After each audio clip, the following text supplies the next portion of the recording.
Hello friends, నిజంగా ఇప్పుడు నేను పెట్టింది కొద్దిగా ఓవర్ అనిపించచ్చు. ఇదైతే 100% నిజమే. ఎందుకంటే ఇక్కడ 3 సినిమాలు ఉన్నాయి. మన ఆటోని చాలామంది గేమ్ చేంజర్తో కంపారిజన్ చేస్తున్నారు, కానీ గేమ్ చేంజర్ ఒకటేం లేదు. సంక్రాంతికి వస్తున్నా ఉంది, డాకు మహారాజ్ ఉంది. ఈ విధంగా 3 సినిమాలు ఉన్నాయి. 3 సినిమాలని పుష్ప బతుకు ప్రో అని ఎలా వదిలేసింది అనమాట. As it is. మీరు దీన్ని అగ్రి చేయొచ్చు, అగ్రి చేయకపోవచ్చు. వీడియో చివరి దాకా చూడండి, మీకైతే అర్థమైపోద్ది అనమాట. సో నేను మొన్న మధ్యనే ఒకసారి book my show app open చేసి చూసాను అనమాట. అసలు మన పుష్ప సినిమా పరిస్థితి ఏంటి అనేటటువంటిది చూసా. నిన్న చూస్తేనే ఒక గంటలోనే ఆల్మోస్ట్ 1,65,000 టికెట్లు అమ్ముడుపోయాయి అనేటటువంటిది 1 అవర్లోనే అని బుక్ మై షోలో అయితే నాకు చూపించింది అనమాట. ఇది ఎక్కడి మాసరా మామ, ఎందుకు 1 అవర్లోనే ఈ రేంజ్లో టికెట్ బుక్ అవుతున్నాయి అని చెప్పి నేను ఆ డేట్ చూసాను అనమాట. ఆ డేట్ వేరే సిటీస్లో ఓపెన్ చేసి చూసా. నిన్న అంత ఘనంగా అయితే ఏం లేదు, రేపు అంత ఘనంగా. కాకపోతే ఏంటంటే 11వ తారీఖు చూసుకున్నట్లయితే భయంకరమైనటువంటి టికెట్ బుకింగ్స్ జరిగాయి. మన దగ్గర కాదు, నార్త్లో ఉండొచ్చు, అటు తమిళ్లో ఉండొచ్చు, కన్నడలో అండ్ మన నైజాంలో, ఆంధ్రాలో కూడా భయంకరమైనటువంటి బుకింగ్స్ 11కి బుక్ చేసుకోవడం మొదలుపెట్టారు. దానికి గల కారణం ఏంది అని అంటే టికెట్ రేట్స్ అనమాట. ఇప్పుడు గేమ్ చేంజర్ టికెట్ రేట్ చూసుకున్నట్లయితే ఆల్మోస్ట్ 1000 రూపాయలకు తక్కువ లేదు. మన తెలంగాణ వాళ్ళకి అదృష్టం చాలా తక్కువ ఉంది, కానీ ఆంధ్రాలో అయితే భయంకరమైన రేట్ అబ్బా. మన గేమ్ చేంజర్ మార్నింగ్ షో అయినా మన ప్రీమియర్ షో అయినా 1000 రూపాయలు. డాకు మహారాజ్ 500 ఉంది. సంక్రాంతికి వస్తున్న యాజ్ డీజ్ రేట్ ఉంది. సో మన వాళ్ళు ఏమని ప్లాన్ చేసుకున్నారంటే, నా దగ్గర మొత్తం 2000 ఉన్నాయి. 2000లో 1000 రూపాయలు గేమ్ చేంజర్గా పెట్టేసినాం. ఆ తర్వాత మళ్ళా బ్యాలెన్స్ ఉన్నటువంటి ఒక 500తో డాకు మహారాజ్ చూసేసాం. మళ్ళీ ఒక 200తో సంక్రాంతి వస్తున్నాం చూసాం. ఇంకా 200 మిగిలినాయి. ఈ 200తో పుష్ప ఎక్స్ట్రా వర్షన్ నేను చూస్తా. సో నేను ఈ సంక్రాంతికి సినిమాల కోసం పెట్టుబడి 2000 అని చెప్పి ఈ విధంగా ఒక మంచి ప్లాన్ వేసుకున్నారనమాట. అందరూ 11న పుష్ప సినిమాని అయితే బుక్ చేసుకున్నారు. దానికి గల కారణం మీకు తెలుసు, వాళ్ళే అఫీషియల్ అనౌన్స్మెంట్ ఇచ్చారు. ఈ విధంగా ఎక్స్ట్రా ఫుటేజ్ అయితే యాడ్ చేస్తున్నాం. ఇప్పటిదాకా సినిమా 3 గంటల 15 నిమిషాలు ఉంది. ఇంకొక 20 నిమిషాలు, మొత్తం 3 గంటల 35 నిమిషాల సినిమా మీ ముందు పెట్టబోతున్నాం అనేటటువంటిది వాళ్ళు అఫీషియల్ అనౌన్స్మెంట్ ఇచ్చారు. ఇచ్చిన తర్వాత అందరికీ కూడా ఒక క్యూరియాసిటీ అనేటటువంటిది పెరిగింది, ఒక ఆసక్తి అనేటటువంటిది పెరిగింది. 3 గంటల 15 నిమిషాలే చాలా ల్యాగ్ ఉంది, 3 గంటల 15 నిమిషాలే చాలా సాగదీషుండు. ఆ జాతర సీను, ఆ క్లైమాక్స్ ఫైట్, ఆ ఇగో క్లాష్, ఆ రష్మికకి అల్లు అర్జున్కి మధ్య ఉన్నటువంటి సీన్లు తప్ప సినిమాలో డిలీట్ చేయాల్సినటువంటి సీన్లు చాలా ఉన్నాయి అని చెప్పి భయంకరమైనటువంటి విమర్శలు వచ్చాయి. సినిమాని కూడా ఏమన్నా కట్ చేస్తారేమో, సినిమాని కూడా ఏమన్నా ట్రిమ్ చేస్తారేమో అనేటటువంటిది వచ్చింది. వాళ్ళు ట్రిమ్ చేయలేదన్నమాట. ఉదాహరణకు మనం మాట్లాడుకోవాలంటే ఇండియన్ సినిమా ఉంది, ఇండియన్ 2 రిలీజ్ అయినప్పుడు భయంకరమైనటువంటి నెగిటివిటీ వచ్చిందనమాట. నెగిటివిటీ రావడంతో వాళ్ళు ఏం చేశారంటే కొన్ని ఫుటేజ్లు అయితే కట్ చేసి మళ్ళీ రిలీజ్ చేసేటటువంటి ప్రయత్నం చేశారు. అయినప్పటికీ ఉపయోగం లేదు. ఆ తర్వాత కంగువా సినిమా మొదట్లో రిలీజ్ చేసినా కానీ తర్వాత మళ్ళీ కొన్ని ఫుటేజ్ అయితే డిలీట్ చేసి కొన్ని ట్రిమ్ చేసి రిలీజ్ చేశారనమాట.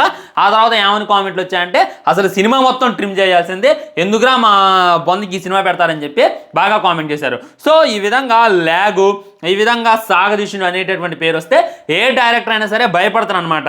కానీ మన పుష్ప సినిమా కొద్దిగా డిఫరెంట్గా ఆలోచించి 3 గంటల 15 నిమిషాలు ఏదైతే ఉందో, ఇది మీకు కాదు, ఇంకా 20 నిమిషాల సినిమా ఉంది, మేము దాన్ని అయితే కట్ చేసాం.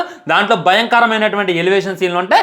పార్ట్ 3కి సంబంధించినటువంటి మెయిన్ ఇంట్రెస్టింగ్ సీన్లు ఉంటాయి. వాయన్నీ మీకు కావాలంటే మీరైతే ఎక్స్ట్రా ఫుటేజ్ చూడాలి అని చెప్పి 11వ తారీఖు రిలీజ్ చేస్తున్నాం అని చెప్పి ఒక అఫీషియల్ పోస్టర్ రిలీజ్ చేయడంతో భయంకరమైనటువంటి బుకింగ్ జరిగింది. ఒక్క 1 అవర్లోనే 1,00,000 టికెట్లు, అంటే 1 డేలోనే 1 మిలియన్ కన్నా ఎక్కువ టికెట్లు అయితే అమ్ముడిపోయాయి అనమాట. కానీ కట్ చేస్తే నేను ఇంకో అఫీషియల్ పోస్టర్ని రిలీజ్ చేశారు. కొన్ని టెక్నికల్ ఇష్యూస్ వల్ల, కొన్నిటి వల్ల మేమైతే సినిమా ఫుటేజ్ 11వ తారీఖు యాడ్ చేయట్లేదు, 17వ తారీఖు యాడ్ చేస్తాం అనేటటువంటిది అయితే వాళ్ళు అఫీషియల్గా తెలియజేశారు. దాని తర్వాత అందరికీ కూడా పిలికలుగా టచ్ అయింది.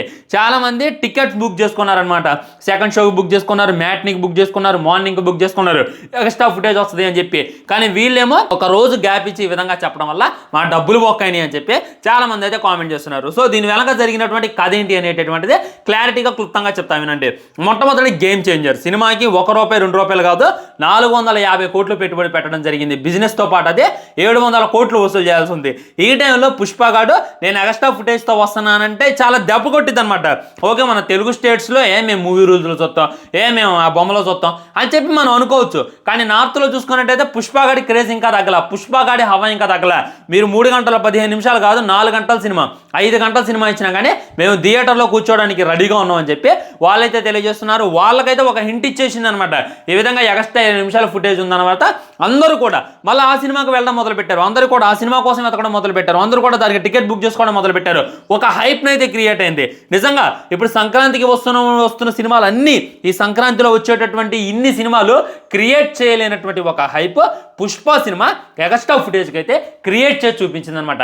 దీనివల్ల భయంకరమైనటువంటి ఇంపాక్ట్ పుష్ప క్రియేట్ చేసింది, అతి భయంకరమైనటువంటి లో ఇంపాక్ట్ వేరే సినిమాలు క్రియేట్ చేస్తే ఆయా ప్రొడ్యూసర్లు అయినా, ఆయా డైరెక్టర్లు అయినా, ఆయా ప్రొడక్షన్స్ అయినా వెళ్ళారు మైత్రి మూవీ మేకర్స్ని, సుకుమార్ గారిని అయితే బతిమిలాడుకోవడం జరిగింది. ఆ తర్వాత వాళ్ళు సర్లే కానివ్వండి, మన టాలీవుడ్ కదా, మేము ఒక్కళ్ళం బతికితే సరిపోదు, మీరు కూడా బతకాలి కదా, మా టార్గెట్ మీరు కాదు, మా టార్గెట్ దంగలని చెప్పి ఈ 17వ తారీఖు ఎక్స్ట్రా ఫుటేజ్ యాడ్ చేస్తాంలే అని చెప్పి వాళ్ళైతే అఫీషియల్ అనౌన్స్మెంట్ అయితే ఇవ్వడం జరిగింది. ఒకసారి ఆలోచించండి, వాళ్ళు ఆల్రెడీ కాన్ఫిడెంట్గా ఉన్నారు. జనవరి 1వ తారీఖు నుండి ఎక్స్ట్రా ఫుటేజ్ యాడ్ చేస్తామని చెప్పి చెప్తూనే ఉన్నారు. ఆ తర్వాత మన క్రిస్మస్ కూడా యాడ్ చేస్తామన్నారు, అప్పుడు యాడ్ చేయలేదు. కానీ ఆగి మళ్ళీ సంక్రాంతికి యాడ్ చేస్తాం, 11వ తారీఖు యాడ్ చేస్తాం అనేటటువంటి చెప్పారు. వాళ్ళు ఎప్పుడూ కూడా ఎక్స్ట్రా ఫుటేజ్ని రెడీ చేసి పెట్టుకున్నారు, ఎక్కడెక్కడ ఏ సీన్ యాడ్ చేయాలనేటటువంటి దానికోసం కూడా వాళ్ళు రెడీగా ఉన్నారు. ప్రతి ఒక్కరికి కూడా క్యూరియాసిటీ పెంచారు, పబ్లిసిటీ పెంచారు, హైప్ని క్రియేట్ చేశారు. ఈ టైంలో వీళ్ళు పోస్ట్ పోన్ చేసుకున్నారు అని అంటే ఈ సంక్రాంతికి వచ్చేటటువంటి సినిమాలు బతకడానికి, ఈ సంక్రాంతికి వచ్చేటటువంటి సినిమాలు ఇంకా కలెక్షన్లు వసూలు చేయడానికి వాళ్ళ కోసం కొద్దిగా ఉపశమనం ఇచ్చింది అని చెప్పి క్లారిటీగా చెప్పుకోవచ్చు. సో దీనివల్ల ఏం జరిగిందంటే వీళ్ళు ఎక్స్ట్రా ఫుటేజ్ అనగానే ఇంకా మళ్ళీ అల్లు అర్జున్ గారి ఫ్యాన్స్కి, రామ్ చరణ్ ఫ్యాన్స్కి, మెగా ఫ్యాన్స్కి ట్విట్టర్లో ఒక వార్ అయితే క్రియేట్ అయిందనమాట. ఇదేంటి కావాలని చెప్పి గేమ్ చేంజర్ని ఇచ్చేస్తున్నారా? అప్పటికే గేమ్ చేంజర్కి హైప్ కొద్దిగా తక్కువగా ఉంది. నార్త్లో చూసుకున్నట్లయితే గేమ్ చేంజర్కి అంత పసలేదు.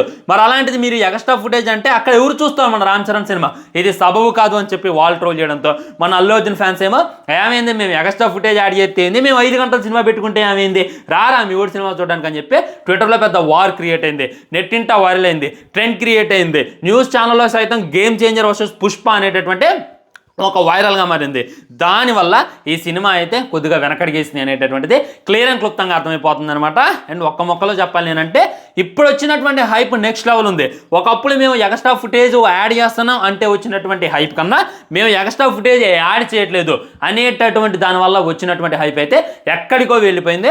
ఇప్పుడున్నటువంటి ప్రొడక్షన్ వాల్యూస్ని, ఇప్పుడున్నటువంటి మూవీస్ని భయపెట్టారంటే ఆ ఎక్స్ట్రా 20 నిమిషాల్లో ఏదో పసుంది అని చెప్పి ఇంకా క్లారిటీగా అర్థమవుతుంది. ఏముంది అని అంటే ఇప్పుడు పుష్ప పార్ట్ 3 ఉంది, అది ఇప్పుడు వచ్చేటటువంటి అవకాశం లేనే లేదు. అల్లు అర్జున్ గారు నాకు తెలిసి ఈ 5 సంవత్సరాల్లో ఒక సినిమా అయితే తీయరు, గట్టి సినిమా. ఎందుకంటే దానికి గల కారణం ఏంటి అనేటటువంటిది మీకు తెలుసు. పుష్ప 1 భయంకరమైనటువంటి ఇది, ఆ తర్వాత భయంకరమైనటువంటి కాంట్రవర్సీ క్రియేట్ చేసింది. ఇక పుష్ప 3 ఏదైతే ఉందో అది ఇప్పట్లో వచ్చేటటువంటి అవకాశం లేదు, చాలా టైం టేకింగ్ ప్రాసెస్. అది కాక సుకుమార్ గారు, రామ్ చరణ్ ఒక సినిమా కమిట్ అయ్యారనమాట. కాబట్టి ఇప్పట్లో పుష్ప 3 రాదు. కాబట్టి ఆ 3లో ఉన్నటువంటి మోస్ట్ ఎలివేషన్ సీన్ అయితే ఇందులో యాడ్ చేసేటటువంటి ప్రయత్నం చేస్తున్నారంట. ఆల్రెడీ 3కి సంబంధించినటువంటి సగం షూటింగ్ అయిపోయిందంట. అందులో ఉన్నటువంటి మెయిన్ ఒక ఘట్టాన్ని, ఇప్పుడు మన జాతర సీన్ చూసాం కదా, అది మనకి ఎంత గూజ్బంప్స్ తెప్పించింది, క్లైమాక్స్ ఫైట్ ఎంత గూజ్బంప్స్ తెప్పించింది. అలాంటిది ఈ 2 సీన్ల కన్నా 3లో ఉన్నటువంటి ఒక మెయిన్ సీన్ అయితే యాడ్ చేసేటటువంటి ప్రయత్నం చేస్తున్నారంట. దానికోసం అయితే కొద్దిగా డీలే జరుగుతుంది. ఏది ఏమైనప్పటికీ ఈ నెల 17వ తారీఖు ఎక్స్ట్రా ఫుటేజ్ని అయితే యాడ్ చేయడం జరిగింది. యాడ్ చేసిన తర్వాత దానికి వచ్చేటటువంటి హైప్ వస్తుంది, దానికి వచ్చేటటువంటి కలెక్షన్లు వస్తాయని చెప్పి ఇంకా క్లియర్ అండ్ కట్గా అర్థమవుతుంది. వేట ఆగదు ఎక్కడ. నేను ఉంటుంది కదా ఆ పాట, ఎవడ్రా నువ్వు ఇనుమును నేను నన్ను కాల్చి కత్తోతాను. ఈ విధంగా మీరు ఎన్నైనా ట్రోల్ చేయండి, పుష్పగాడు అయితే తనదైనటువంటి స్టైల్లో దూసుకెళ్తూ ఉండని చెప్పి ఇంకా క్లియర్ అండ్ క్లుప్తంగా అర్థమవుతుంది ఫ్రెండ్స్.